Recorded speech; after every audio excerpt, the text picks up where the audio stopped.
Dolphins fans, what's going on? It's Ben Morgan, Fins Up Network. We're kicking off our NFL draft player profiles today, leading things off with Oregon State tight end Luke Musgrave. I mean, Miami really hasn't made any splash major tight end moves yet this offseason. So I figure, you know what? Let's start there in regards to NFL draft prospects. However, if you're new to the Fins Up Network, or if you just didn't catch these type of videos last year, during kind of this stretch leading up to the NFL draft, and there's not any major Dolphins news for the day, I like to do a video like this where I'm highlighting an individual NFL draft prospect that I either personally like or I believe would be a good fit for the Miami Dolphins. So obviously, we don't have any of our first round picks anymore. So we're going to be focusing a lot on those second and third round prospects, maybe even sprinkling a guy that's projected more in the sixth or seventh round as well, since we have picks in those rounds in the 2023 NFL draft. But we talk strengths, we talk weaknesses, we talk potential fit with the Dolphins in the event they were able to draft that player. So like I said, we're going to jump in today with Luke Musgrave. And as always, if you've got thoughts on the player that we're discussing in each of the videos, go ahead, drop them in the comments. Give this video a thumbs up. Get subscribed if you have not already. All of that good and great stuff. Like I said, let's kick things off NFL draft player profile style with Luke Musgrave. So you're looking at his strengths. Obviously, you can see they're big, athletic, 6'6", 253 at the NFL Combine.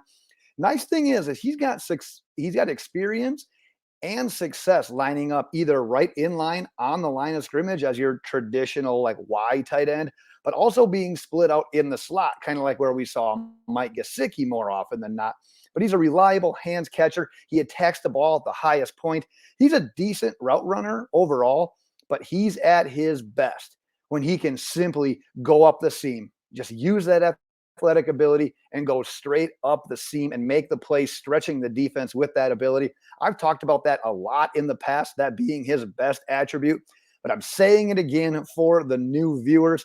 And I know the question marks always with tight ends is, can he block? Can he fit in a Mike McDaniel scheme?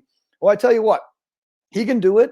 He's not great at it. He's a decent blocker. He's more of what I would consider a wall off and seal type of blocker, rather than I'm going to get out, hit my guy, and displace him at the next level type of blocker. However, with being a zone blocking scheme, being able to get out in front of a guy, wall him off, and block that way, that's probably a better fit anyways. But I just look at him in the next level, and I think he's most likely to succeed in the NFL. Give him a little bit of time to learn. Tight ends take time to develop, but let him learn. Let him develop with some guys that have been there for a while. He's got limited playing time. He's got a little bit limited experience in college, which kind of sort of highlights his weaknesses if we want to transition there. He did appear in just 2 games last year, and that was really no fault of his own. It was due to a knee injury. He was actually off to a pretty damn good start leading up to that knee injury, but that did take him out. He did get medically cleared right before the combine there. So he's missed out on some valuable reps at this position. I mean, he did play wide receiver in high school as well on the offensive side of the ball. So just reps in general, a little bit limited when it comes to playing tight end. He also struggles every once in a while with just simply creating separation on his routes, which, if you think about Mike McDaniel's offense, could be a bit problematic. He wants separation. He wants the guys to get the ball in space and then create. And then if you look at his size, despite that size, he doesn't always play as big as he is. And what I mean by that is he doesn't always play with that strength. And other people's strengths can kind of knock him off his route. He struggles to get back onto that route. And that can be an issue, obviously, when you're playing against more bigger physical guys at the next level. And then, as previously mentioned, he can block. It's not like he can't. It's just simply not his number one strength. Definitely still room for improvement in that category.